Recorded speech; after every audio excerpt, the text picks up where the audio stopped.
Well, hello. That was a very formal. Well, maybe it's the first time someone's listening to this podcast and they don't know us that well, and they needed a more formal introduction. Oh, well, hello, new listeners. Or old listeners. Old listeners, you know what's up. Yeah. Thank you for always being here. Your checks are all in the mail. New listeners, yes. You got to earn it. You got to earn it. But not really. But not really. Yeah, we'll it's very explain. easy. You've already got it. You've already got it. That's Sean Patton. Hi, that's Caitlin Cook. And this is a podcast where we have a guest on, and they're going to tell us a story. But before they tell us a story, they give us 5 keywords from the story, and then we attempt to tell them what we think the story is.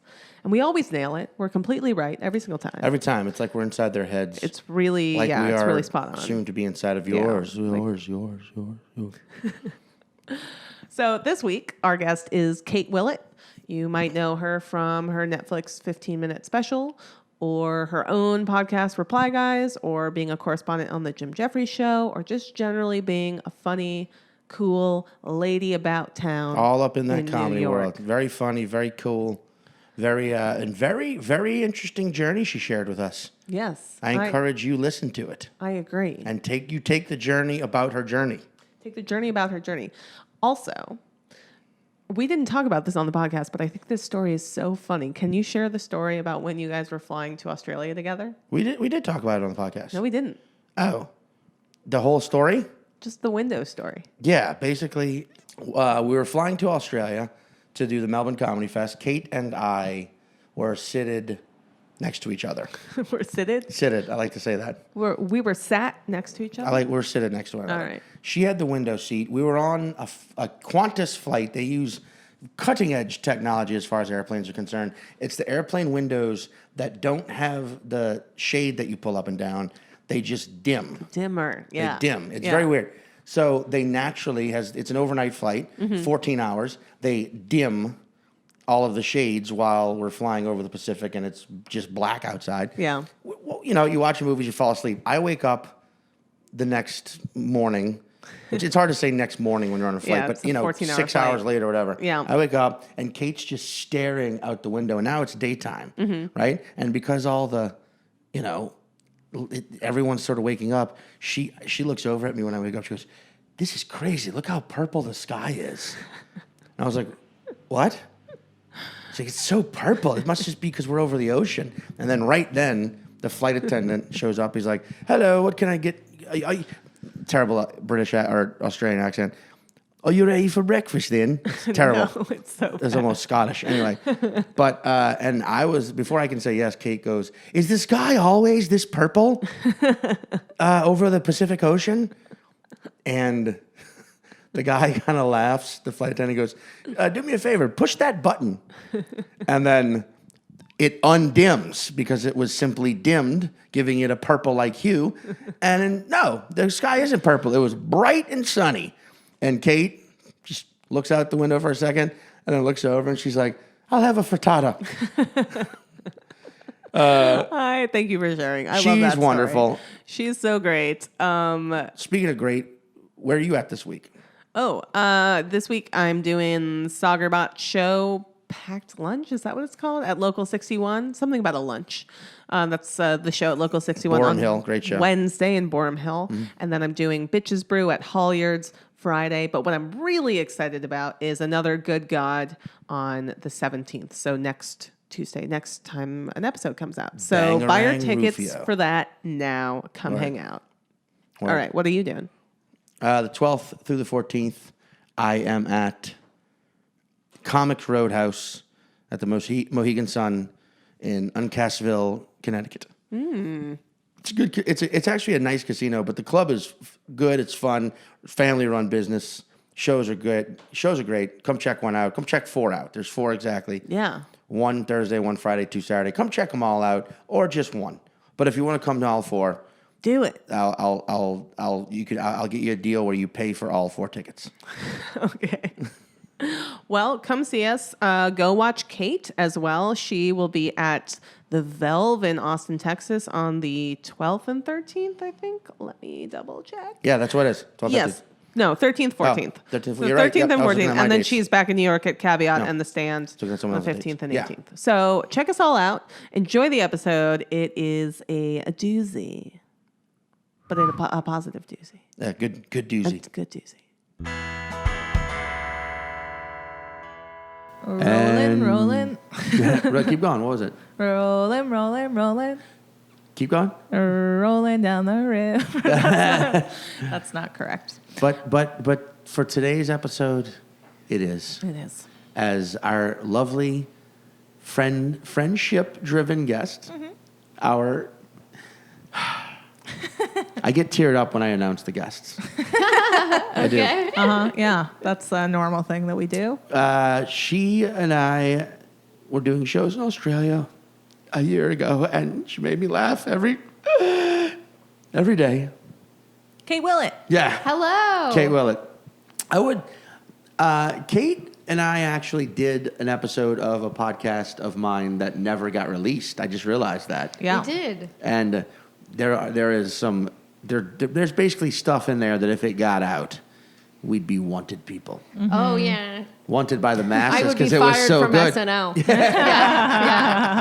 Yeah. Hired than fired than Yeah. rehired. Yeah. Kate, I met you in San Francisco. Oh, yeah. I remember that now. Yeah. I did too, actually, but I think it was Yeah. a different time. No, I think we met the same day. At the old video Yeah. basement Yeah. thing? Oh, man. Yeah, I think we all met like the same show. Yeah. Yeah. And then I remember having like a conversation with you about where you were going to move. Oh, yeah. I was trying to decide between LA and New York, right? Yeah. And I I'm remember. glad you chose New York. But I me didn't. too. I moved to LA. Oh, right. I was there for 10 months. I was very broke, and Trump was running for office, and I was extremely online that whole time. And then the day after he got elected, I was like, fuck it, it's time to live life. And I moved to New York. Yeah. Good impetus. Yeah. What if like 30 years from now they look back? First of all, what if 30 years from now we're still here? First thing. Secondly, that'd be cool. Historians look back and go like, for as much of an idiot and terrible shithead that Donald Trump was, his presidency did make more people take bigger risks in positive ways than we thought at the moment. I don't know how you'd even study that, like, ripple effect, but yeah. Well, I do know that I remember pitching you on New York when you were in San Francisco, and then when you moved to LA, I was like, guess that pitch wasn't good enough. No, I mean, I really wanted to move to New York. It was in my heart to do it. It was just that everyone I knew from San Francisco was going to LA because it's just so close. It's just so close, yeah. And people still go to the Bay all the time. But, I was just there for a year, and I don't know, I grew up there, and I wanted to have like a totally new adventure. And then this friend of mine, he wasn't even that good of a friend. There was like this friend of mine that was like a real, we're not friends anymore, so I'll just go ahead and say he was kind of an idic. Yeah, sure. And I was like, if What he was can his survive name? in New York, I can definitely survive in New York. like there's never a moment of this guy's life where there's not a random woman showing up to yell at him somewhere. Yeah. I was like always broke, always on drugs, and I'm like, if he can make it, anyone can make it in New York. Yeah. Actually, the old rumor is not true. That's so funny. Yeah, I mean, I get why New York is so intimidating to people, but it's also like there are 9 million people somehow surviving living here. Like, you can do it. That's because it's designed, I think, to accommodate anyone. You've just got to commit to the lifestyle you want. It's true. You got to hustle. You want to be rich. You want to go to bars that only serve $38, vodka-infused whiskeys. Yes, those exist. You want to live off street hot dogs? Yep. Street hot dogs pizza? and fucking $1 $2 pizza cans slices? of Modelo. Yeah. You know what I mean? Like, yeah, that exists too. You just got to commit to it. Yeah, pizza slices. Yeah, I did. My first 2 years living here, if you look at my diet, if you can convert shitty calories into like money, I would be pretty wealthy based off of what I lived off of. That's not a thing, though. I'm glad you can't convert that. I'm actually terribly sad you can't. All right. Well, I mean, the day that Trump was elected for me, I got fired for the first time ever, only time ever. And that was like also one of those things where I was like, I guess I'm going to have to hustle more and like turn my life around. What were you fired from? I was fired from an Etsy shop where I was designing wedding invitations. That is the most white woman firing I've ever heard of. Yeah. It was Yeah. clearly Yeah. like they panicked. Yeah. Trump was elected. They panicked. They were like, "This business isn't working. No one's getting married anymore. No, yeah, Yeah, like yeah. we're firing everybody." But yeah, it was painful. I thought it was Painful because of day. all those wedding invitations you designed where you're like, hey, congratulations. By the way, marriage has a 71% failure rate, so good luck Yeah. with that. I thought because you were... That is my brand. It's like a cute bride and groom picture, Cute and reel. then this will not last. In Yeah, yeah. lovely scripted font. Actually, I feel like that would sell really well. That could be a good brand, Cute Raw. What? Cute Raw, where you're like, hey, look at this little puppy. He's adorable. Only going to live 15 years, so... No, I Deal don't with like it. it. I don't like it. Cute Raw. I don't like it. Oh man. So you moved to LA, Trump got elected, and you were like, fuck this, and you moved to New York. Yes. How long ago was that? About 3 years ago now. Yeah. Damn. What do you think? I love it. I sometimes feel like I should go back to LA, like because there's a lot of stuff happening there, but I also like have a really good life here that I enjoy. So I don't know. We'll see. Yeah. Maybe if Bernie Sanders is elected, I will move back to LA. I'm not sure. I hope he at least gets the nomination. What if all of your moves are predicated by the election of someone Of to Bernie the Sanders. presidency? Yeah. Oh, if anybody. Yeah. Just anytime someone's elected, you're like, I gotta leave. Yeah. Yeah. Bernie wins, you're like, all right, back to California. Yeah. 3 years later, like Trump 2.0 gets elected. Eric Trump gets elected. You're Oh like, my God. fuck, I'm going to Detroit. Yeah. just waiting out the We gotta climate switch it change up. apocalypse. You know? I'm my going to God. Winnipeg, Canada. Yeah. Yeah. Yeah. That's like, it's like New York and LA are both, for those people, for our listeners who do not live on either coast, like, you've probably heard this, and it's true, like, the cities are becoming outlandishly expensive. Yeah. So much. Like, where it's becoming, like, you can see the swing happening where it's like, oh, guess what? Everyone's going to start leaving. And they already are. Yeah. You go to like a Providence, Rhode Island, or a Philadelphia, or like a Asheville, North Carolina, or like all these like cities that are near larger cities. And by larger, I mean Charlotte. But then again, Asheville is probably already Asheville. But like all these places that like no one wants to live where they have to pay a level of like the amount of rent, the amount of money we all spend on rent.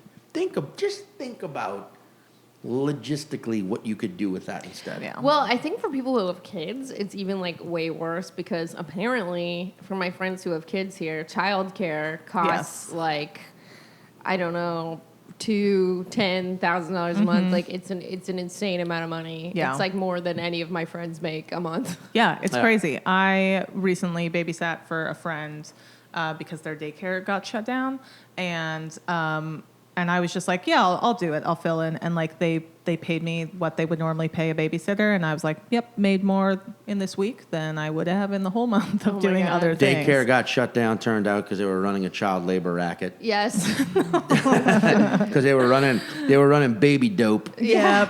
They were running what would baby dope be? Acid. What? I'm trying to think of like what drugs could you funnel through if you were a Baby drug dealer. aspirin. Baby aspirin? Yeah. Or It's like on the what- black market. Like I'm trying to think like if you were selling drugs through a nursery, Yeah. who would be your I don't like this hypothetical. no? who would be your clientele though, or what were you selling to the parents? Oh. Oh, maybe other little kids? I Yeah, don't there know. you go. Yeah. Here's more kids. You don't have enough, clearly. Here's a gummy, Yeah, but yeah. it's a weed gummy. Yep. Here's some, I think, ecstasy. I think Adderall. Or Adderall? prescription Yeah. drugs. I don't know. Oh yeah, Yeah. yeah. There's all these little kids on Ritalin and Yeah. stuff now too. Not Yeah. even just Ritalin, but there's so many kids on ADD medicine. It's messed up. It's crazy. It is. It's like really crazy because it's like, oh, this kid's running around and he won't sit still. And like, yeah, do you ever think he might be just 5? A kid? Yeah. Just a child. Yeah. No, you know what you should do? Give him cocaine pills. Yeah. Which are not. It's not what Adderall is, but I mean, I feel like it does like. It's a similar. It's a rush. I mean, I only ever took Adderall or Ritalin as a teenager, and then like as a 20-something for like now I'm just energetic and up. And they're like, it makes you focus. It's like, it just makes me really awake. Yeah. Yeah. So I guess, yeah, by that, I'm focused on being awake. And Yes. it's like, what's going on everywhere I look? Yeah, I thought maybe I had ADD for a little while, and so I experimented taking like half of a friend's Adderall. She gave me a pill, and I took half, and I was like wired. Not only could I not concentrate, I was just like, it felt horrible. It felt like drinking like 10 cups of coffee. But maybe if you really have ADD, it doesn't make you feel like that. I don't know. I don't know. I mean, for think. me, I'm not someone that's super affected by uppers, like coffee. Some people can not have coffee before bed because they won't sleep. I could drink a full cup of coffee and then go immediately to sleep. Yeah. And like I've Really? tried. Yeah. That's fucking weird. Yeah. I didn't. I know that about you. They just don't really affect me. Some people do drink coffee before they go, like a certain amount of time before they go to bed because of the crash. Oh no, Because they'll I don't get have like a that, crash. Like, oh, I'm gonna brush my teeth and put my jammies on all energetically, and then 30 minutes from, you know, Damn. yeah, No. older people. I feel like I have to have like 8 cups of coffee to feel jittery. And I lived in Costa Rica for a little while. Yeah, you did. That makes sense. After I graduated, I went and taught English down there. And there's a lot of coffee that's farmed there, so it's a really big part of life. And they give the babies coffees in their bottle. And not everyone, of course, but it's like a pretty common thing. And I'm like, crazy. Oh my gosh, what is that? And they're like, it relaxes the baby. And I'm like, I don't think that's true. Relax. That's so bizarre. They do that in Vietnam a little bit too, as well, though, because Vietnamese coffee is also like very highly prized. Probably it relaxes their bowels, makes the babies poop. Makes it poop. I don't know. That's so nuts. Wait, so where did you go to college Costa again? Rica. Yeah. We're both asking different questions. You're like, college? I'm like, Costa Rica. Yeah, So I went we'll to get there. college at UC Berkeley, and then after that, I moved to Costa Rica, and I taught English in a small town called Santa Maria de Dota for a year. That's How did very you like cool. Costa Rica?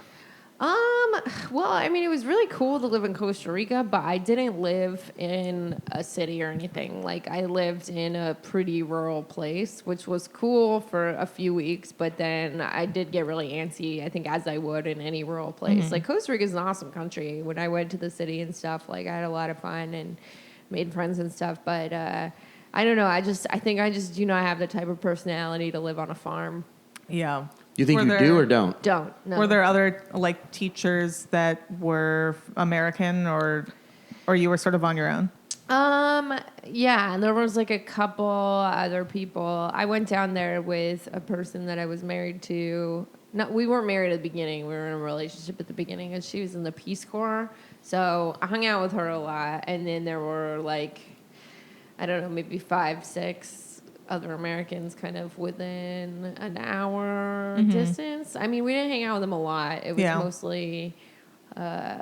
mostly Costa Rican people. And it was also weird, too, because I was in a romantic relationship with Tracy, and we were, like, trying to hide that. So we were, like, pretending that we were cousins, which was really fucked up. Yeah. So I did make friends there, but it wasn't, like... Wait, to hide it from other... Costa Ricans. Yeah. Who I Is don't it even homophobic really think... there? Hard to say. I don't know. I mean, certainly to an extent. I'm Yeah. not really sure, more so than any rural place in the U.S. Probably Yeah. not. But the reason that we were hiding it is because of the Peace Corps.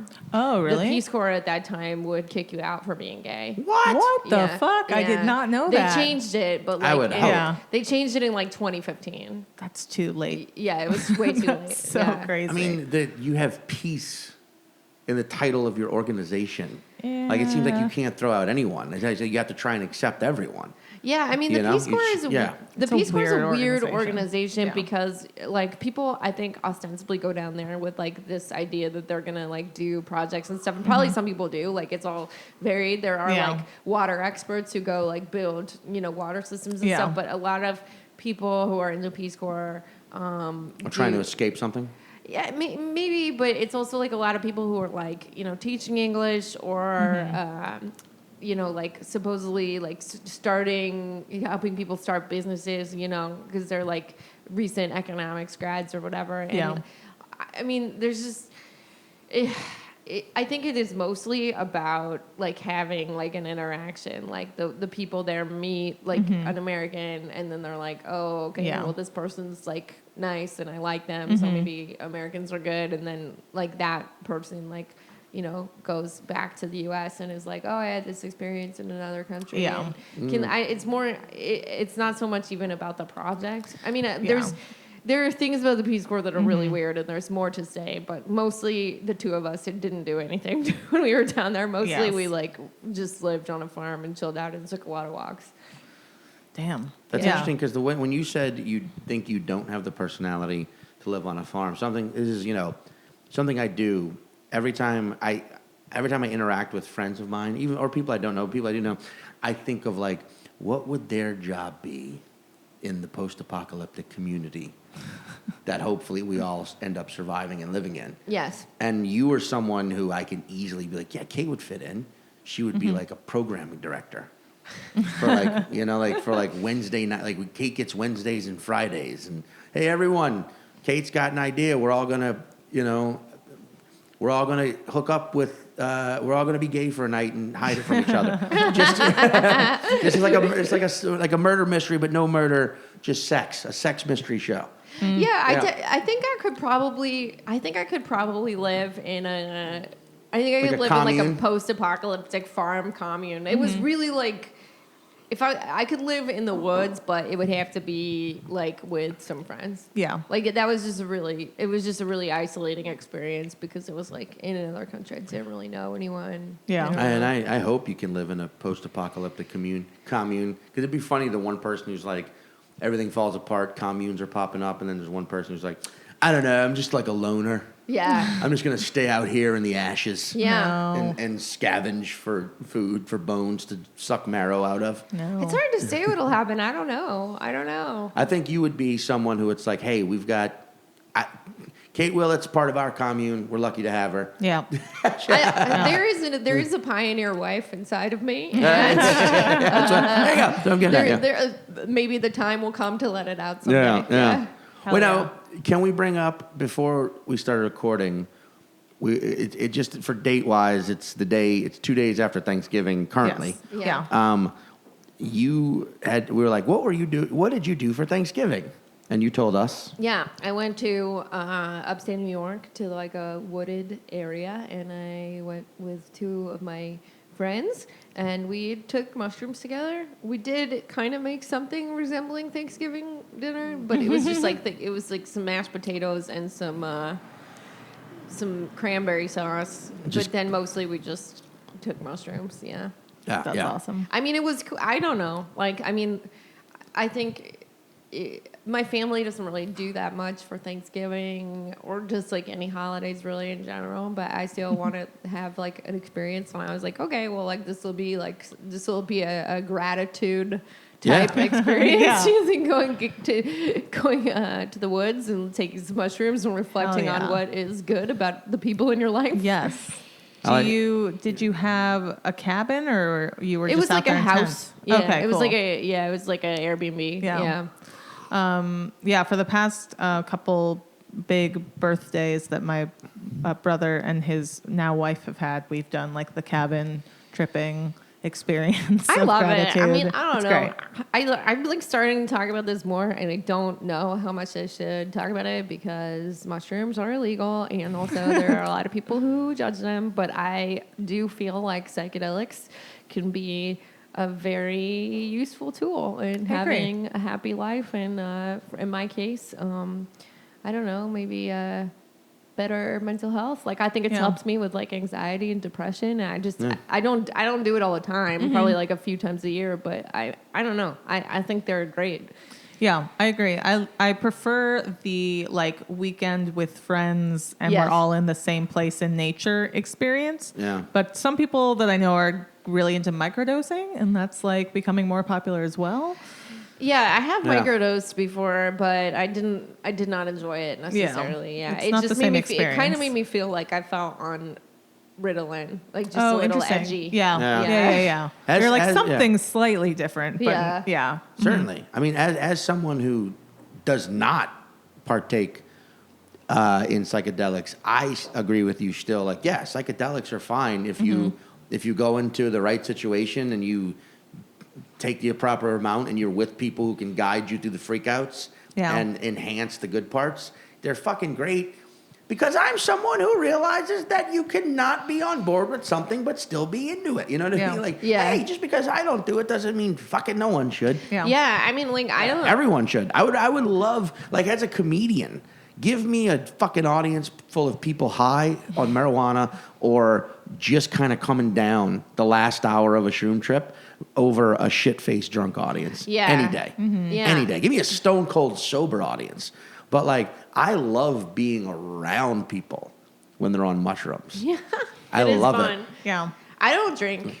I haven't drank for like 10 years. Yeah, there you go. Yeah, so people are like, "Are you sober?" I'm like, not quite. I'm like psychedelics only, pretty much. Yeah. Yeah, because some people don't realize, like, you could pound a fucking 8 caps maybe and be fine, trip your brains out, but be fine. But then maybe if you have alcohol, it turns you into a shit person. Like, I feel like that was always my argument growing up in the South with people who were like, with a fucking, their 7th Bud Light in their hand, like, marijuana is a gateway drug. And you're like, oh, really? This thing you've been slurping on, maybe it doesn't lead to better experiences with more advanced substances, but it does lead you to become a fucking dipshit, a moron. Yeah. And it's a gateway into a shittier garden. Yeah. You know, but it's like, I don't know. I feel like I am one of those people. Like, I don't do really any sort of quote unquote drug anymore. I do drink alcohol. I do smoke weed occasionally.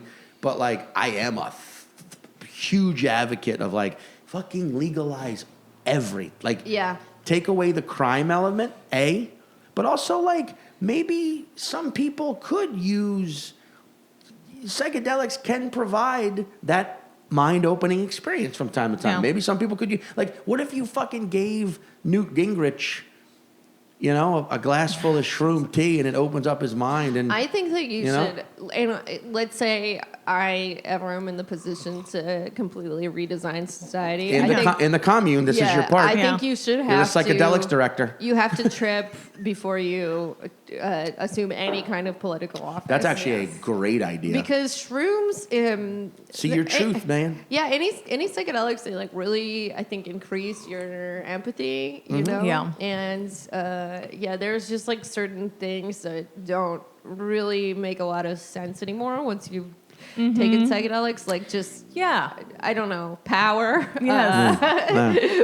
power, capitalism. Yeah. You know, well, they're just things that you're raised in society to accept and think are normal, and it sometimes takes like a slightly mind-altering drug to be like, this is weird. Yeah, it's weird that we just hurt each other all the time. Yeah, like, this is like me being. I shouldn't let my full hippie out on the podcast. Let your full hippie out. Let it out. I'll tell you We the love a good dumbest hippie. thing that when I was tripping on shrooms for the first time, was it acid? One of the two. I can't remember. Good start to the story. Yeah. I was talking to Sean on the phone and it hadn't kicked in yet, and I was washing a dish, and then it kicked in, and I remember just saying, water is so weird. But it was the idea that, like, we have built a society where we've put these pipes in the ground and we can just turn on a faucet and water will come out. Is crazy. And I had never thought about that. And I hate to correct you, but before you said that, you went, oh wow, water. That's what your exact phrasing. Because I had asked you, like, you told me you take an acid, and like, it was I was like, are you tripping yet? And you were like, no, I think I'm fine. And we were just talking, and out of nowhere, you just went, oh wow, water. Yeah. and I was like, repeat that, please. And you were like, it's just so weird. And I was like, all right, it's working, it's kicking in. Yeah, and that's just a very minor one, like, you know. But that is a good point, because like you. While on a psychedelic, you would be like, where does it come from? This system of pipes that's 100 years old in some parts of the country, and we just take it for granted, man. Yeah. This thing that gives us life, we just take it for granted. Yeah, it's we life don't have juice. to walk to the well. I love the idea too of running for office and having to take psychedelics. So every time, instead of just showing two people running for something, instead of a debate, just like live stream their like ayahuasca trips. Yeah. You see them both just like convulsing and vomiting up their demons and like connecting with the mother spirit. Just see that live and be like, all right, I think I think candidate A has a better grasp on. Well, not only would it what like we need as a increase society. their empathy, but it would humanize them for the rest of us. Yeah, and maybe, I mean, now that we're talking about it, maybe you should have to do it, I don't know, once a year at a high dose or whatever if you hold political office, so that you really have to you really have to face yourself. You really have to face the emotional reality of the decisions that you made. Wow. Did you put kids in a cage this year? Yes. Well, it's time to think about that for the next 6 hours. Yes. How many my drone? God. How many drone strikes did you order? Yeah. In this quarter. Yeah. I would Well, be for it. I'm for this platform. Yes. Yeah. I don't know if I've ever asked you this, but speaking of your sobriety, was there like an inciting incident for you to be like, no more alcohol? Or you were just like, this is not doing anything for me? Yeah, I mean, so I stopped when I was young. Like, I was like kind of right out of college, and I don't know. I just felt like when I was in college, I partied a lot. Even when I was in high school, I partied a lot. And then, like, as soon as I sort of graduated from college, I kind of realized that it like wasn't normal as an adult to like pass out and throw up all the time. Like it was very normal in college, but then I was like, after that, I was like, I'm regularly humiliating myself, so I'll stop. There wasn't like there wasn't an incident where like something horrible happened, but I just was like I don't really want to like be this person, and I stopped. I don't know. I mean, I don't really feel sure if I am like someone who, like, if I drank now, like, I don't know if I would have a problem with it or not, but it's like not something that I like truly feel like compelled to see. Why bother? There was a long time where I didn't do any drugs at all, like 7 years, no alcohol, no substances of any kind, and I was just like sober. And then in 2016, I decided that I wanted to take LSD, and it was like something I thought about a lot and like read about a lot, and I was just like, I don't know, I was kind of thinking. There was like certain things like emotionally that I felt kind of stuck on, and I had like meditated about them a lot and like gone to therapy, and I don't know. I really like wanted to see things through like a new perspective. Yeah. And so I went to the woods again I go to the woods a lot, not all the time, but Nature. With a friend who it was a really close friend of mine, and we took some LSD, and I honestly don't regret it, you know. And there are people for sure that were like, "Hey, like, what are you doing? Like, you're like fucking up," you know. But I don't know. It was like an intentional decision, and I don't really feel like, I don't know, I don't feel like psychedelics are really like an escapist drug. It's more of a like, I don't know. I think it's I'm going full hippie, but I think it's a really...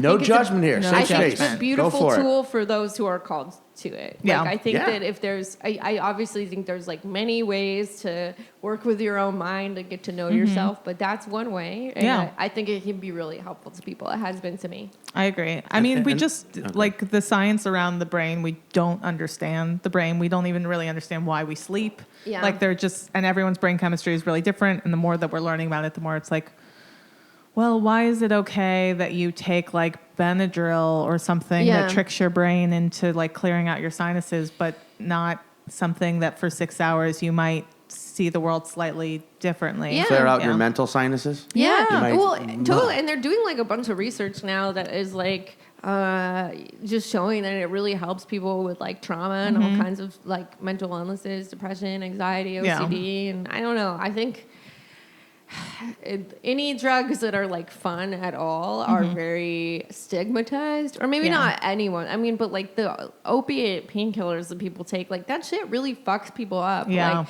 you know, I'm not recommending mushrooms to everybody, but for the most part, it's not really like harmful as long as you're doing it carefully. Yeah. You know, so I don't know. Yeah, I mean, Yeah. it's and then it's like the person who like some of the people who probably were like, Kate, you're fucking up by taking acid once, are the same people who like at Thursday happy hour will drop a $250 bar tab. Yeah, exactly. And be hungover the whole next day and kind of phone it in. Yeah. And also like I personally believe it's very obvious, like, you know, I don't know if it was a religious thing or whatever, but like, you know, psychedelics, marijuana, drugs of that nature, substances of that nature, they do enhance your level of independent thought. Yeah. Whereas alcohol completely suppresses it. Yeah. Completely suppresses your life. I mean, yes, everybody gets shit-faced. And yeah, when you're drunk, you can still spin off on some tangents and think your way through. I don't think it removes your ability to have independent thought, but alcohol is a complete suppressant. Yeah. So, like, you want alcohol to be the only legal thing because what it does is creates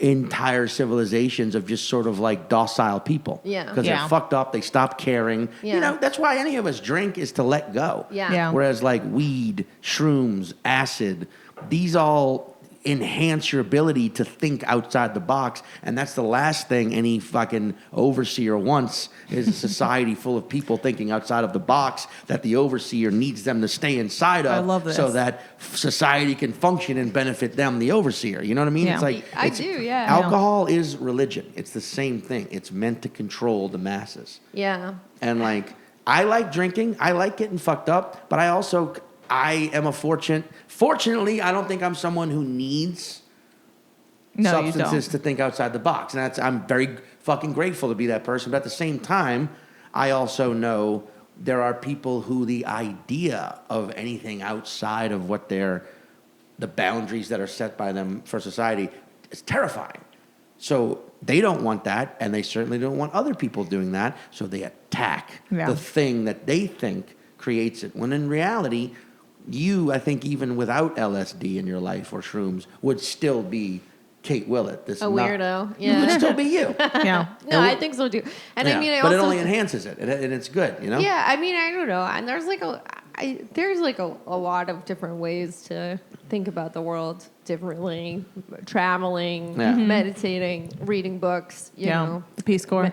A Many things. relative of mine, I won't say which relative, but he knows who he is. I'll say that much. One of your family I have my one relative who doesn't drink too much, doesn't smoke weed, but like once a year we'll do shrooms with my siblings.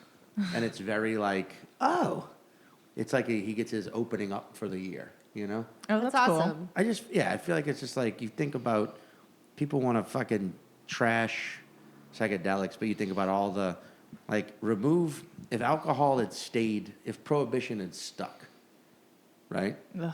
And booze had never been made legal again, it would of course be an illegal substance. It would be popular. And right now we'd be like, man, there's 4 states that have legalized booze again, you know? But there's a lot of like drunk driving, fucking, or like accidental overdosing, or like drinking to death, or like, I mean, you want to go super dark date rape situations that Yeah. like are removed from the table if booze isn't there. Not excusing certain actions just because of booze. But Yeah. I'm saying it also doesn't inhibit certain things. Oh, totally. Obviously I'm not like in favor of prohibition. It had a lot of bad. Nor am I. It had a lot of bad consequences. Just making a point, yeah. But that was like the big feminist issue of the time was prohibition, so that men would treat their wives better. Because they weren't shit faced. Yeah. Yeah. How many abusive dad? Like, think about this. Like, take an abusive father who has that shit in him.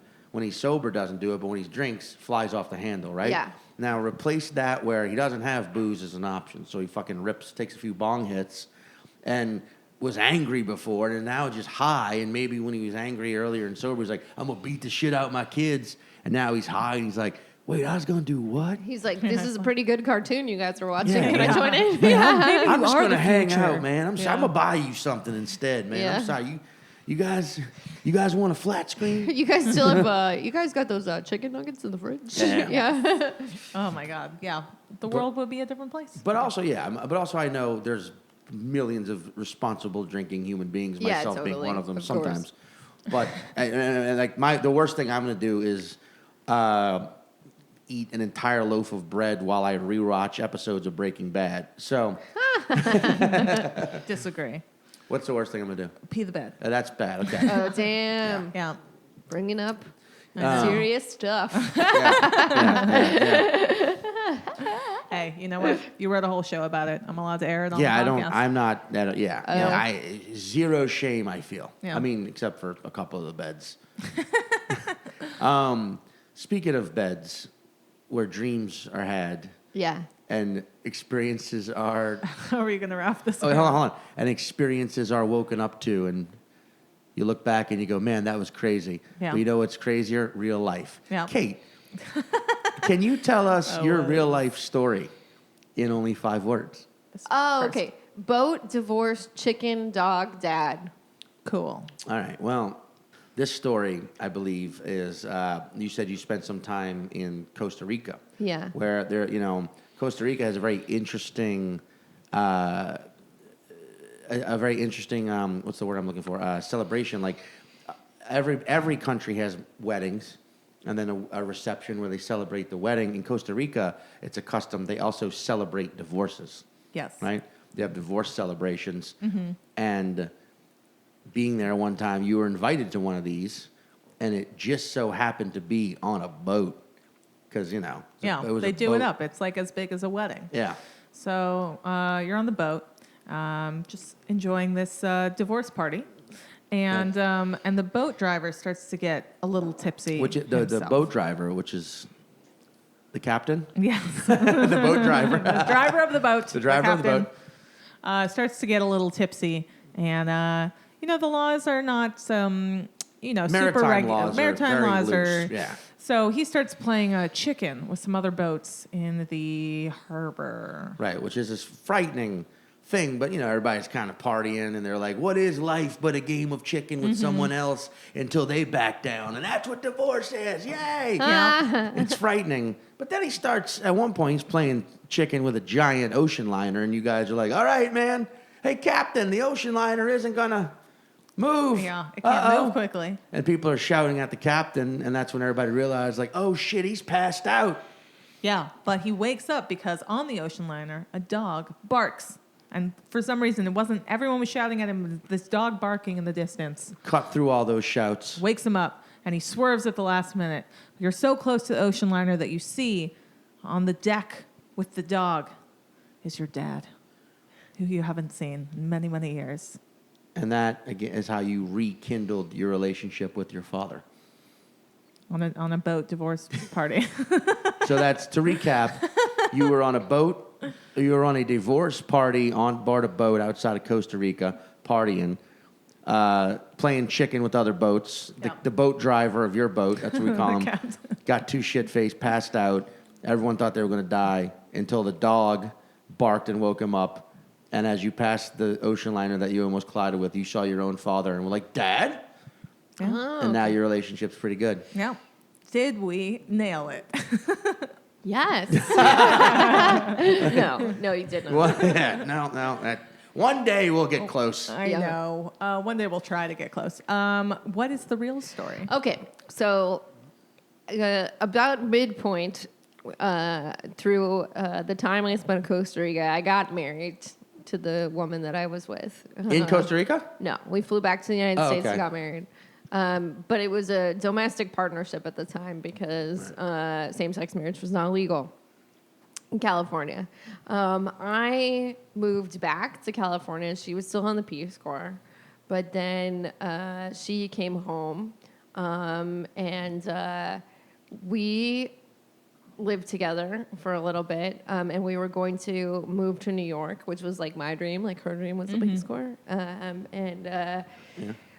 She decided the day before that we were supposed to go to not move to New York. She didn't want to go because her dad didn't want her to go. Day before. Day before. Her dad really didn't want her to go. Her dad was like kind of a homophobic guy, and he had like just initially rejected our relationship totally, but then he kind of came around on the issue. Like, Okay.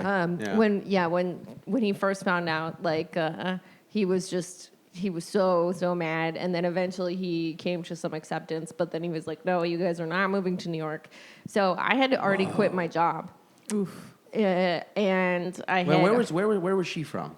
LA. We're both from LA. Oh, so like even Yeah, we stranger. met in high school. Southern. Oh. Yeah. Okay. We met in high school, and we met in high school, and so I didn't have a job. I had already given up my apartment. Like, Right. It was just like, okay, we have these plane tickets to New York. We have a sublet there. decided the day before not to go. So we were like, emailing furiously all these people. Right. But we were like, okay, we are very, we're like two 23-year-olds, like nobody has a job. The max we can pay is like $700 or whatever. No one responded, unsurprisingly. Yeah. Except for this one guy did respond. His name was Chicken John. Chicken John? Yeah. That sounds like a safe living situation. So we Google him, and he turns out is a former, he calls himself a ring monster of a punk rock circus. Oh, cool. And he had recently run for the mayor of San Francisco. He did not win. And he lived in this warehouse. Interesting. So, Okay. he was the one person that responded to us. So we go over there on a rainy night and meet him. And it's like this big, dark, creaky warehouse. It feels like we have just entered some kind of weird-ass fairy tale or whatever. And someone calls him on the phone during it because they have a flat tire, and he's like, I'm a level 10 mechanic. You can't bother me with this stuff. And then he's like, do you want a slice of pie? I don't even know if there are levels to mechanics, but he's like, do you want a slice of pie? And then he just hands us a tin of pie, takes a bite, hands us the same fork. It was just it was so wild. But he was also there was also part of me that was like, okay, I need to move in with this guy because this is very interesting to me as a young person. So we moved in there. Tracy was not happy, but it was the only place that we could find to live at that time. Right. That was kind of hard on our relationship that she didn't want to move to New York at the last minute because I had already followed her to the Peace Corps and stuff. So I was kind of bummed. I was like, certainly. So then we're living in that warehouse for a couple months. Gay marriage becomes legal. And all of a sudden it's like, oh, do we want to take the extra step to make this actually legal, not just a domestic partnership? And I think it was giving us some uneasiness, but our relationship was also not going too well. I think Chicken, we had become friends at that point, and he was going to Italy on this junk boat art project building tour. Sure. And so he let me take care of his dog named Dammit the Wonder Dog all summer in exchange for free rent. And I was like, oh, this is my path out of the bad relationship because I don't have to I don't have to pay rent. Yeah. So we split up.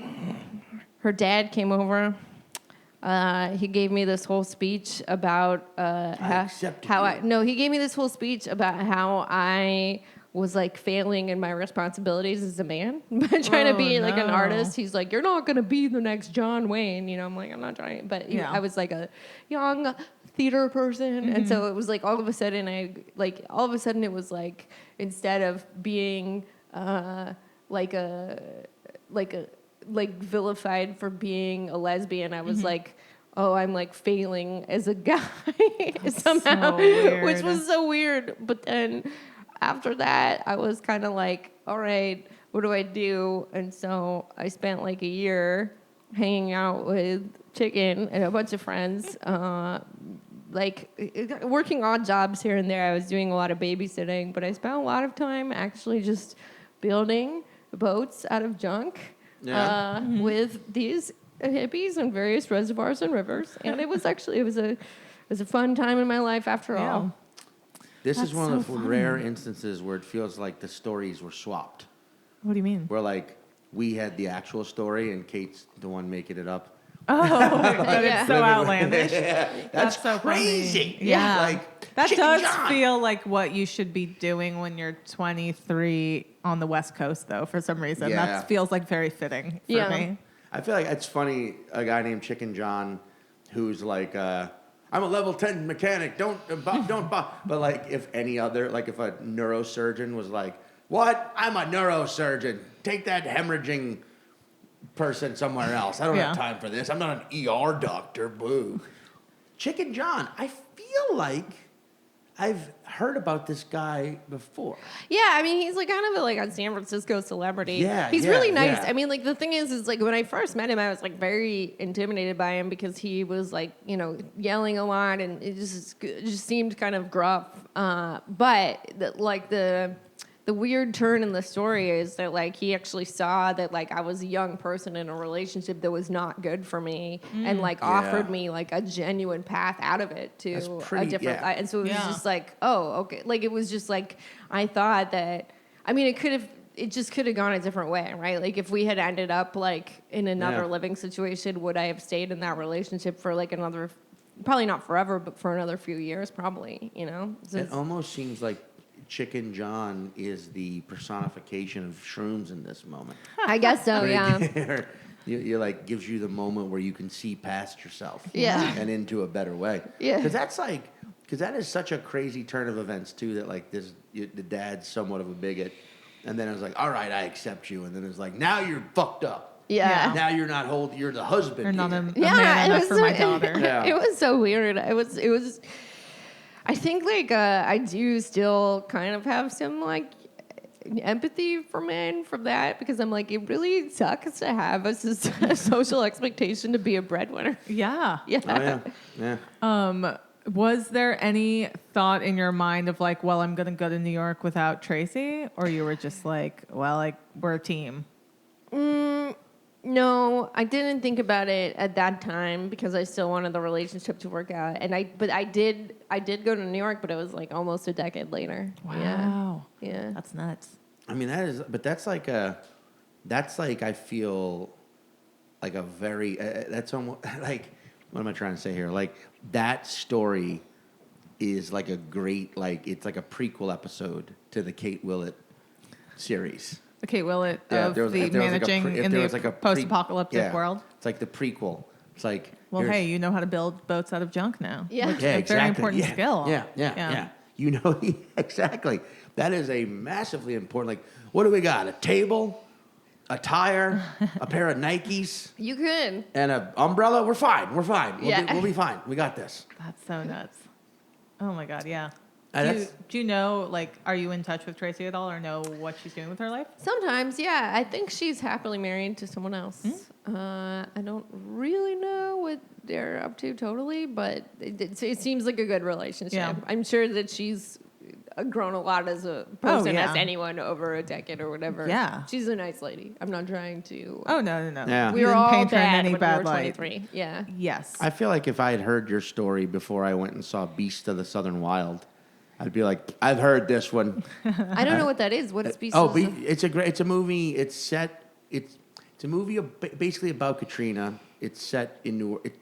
Watch it. It's a very good movie. The first time I saw it, I hated it, and then I saw it again years later and loved it. So it's like one of those because it's sort of like a metaphorical journey, in my opinion, a metaphorical journey of the pre and post Katrina life in New Orleans and the effects of something like that to someone's psyche. Yeah. And it's a very symbolism driven film. I'm not making quotes. That's not even the right. It's a very symbolism driven film. So when I first saw it, I was like, this pretentious fucking dipshit of a filmmaker thinks he fucking understood what it was like. And then I didn't like the movie. And then I saw it years later and was like, okay, he got it. He does. Okay, maybe this dude does get it a little bit. And also, I think he is from New Orleans as well. Oh, I love How to. does But that relate to? Because it's a lot of building boats out of trash and surviving on the high seas with people named Chicken John and Damn It the Wonder Dog. You know, Oh my like God. all, That you know. really does feel like, yeah, some kind of little web series TV show. Like, I just love those names. They feel like weird, like magical realism characters almost in a way. It was, yeah. Yeah. It's kind of why I threw you one of the words because I was like, you're gonna see chicken and you're gonna guess it's a food.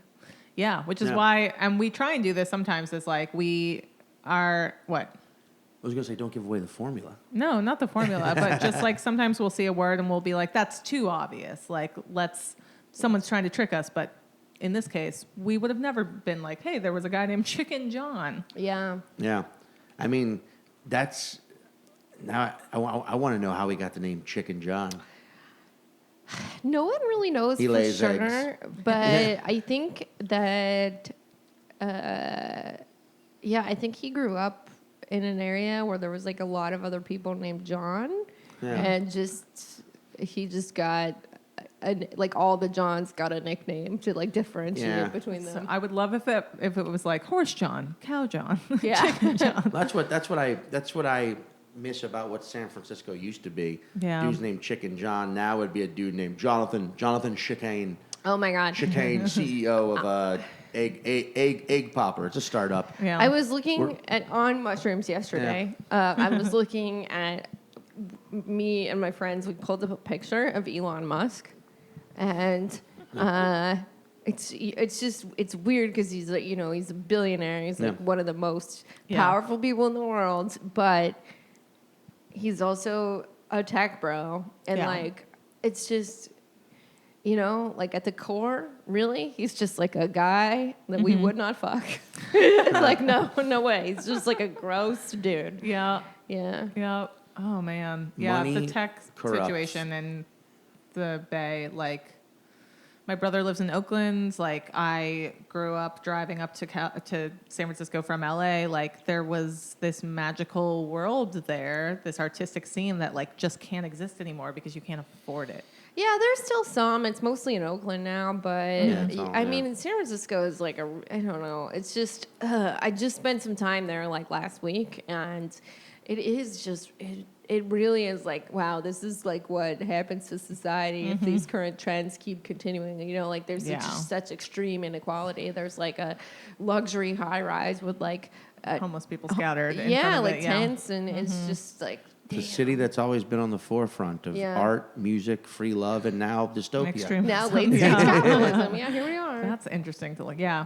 No. I agree. Where are the best places to find all that Kate Willett?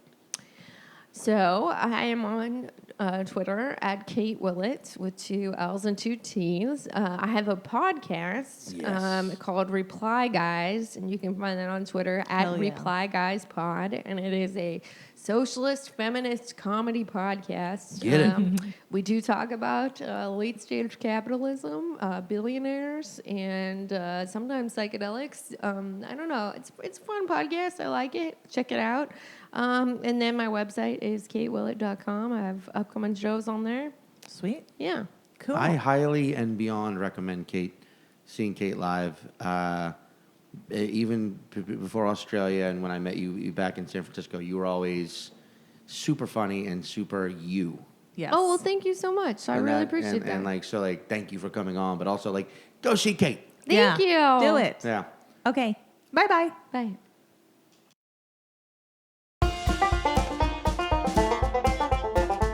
Well, Chicken Joe in the warehouse gang, we bail boats out of trash. If you don't care for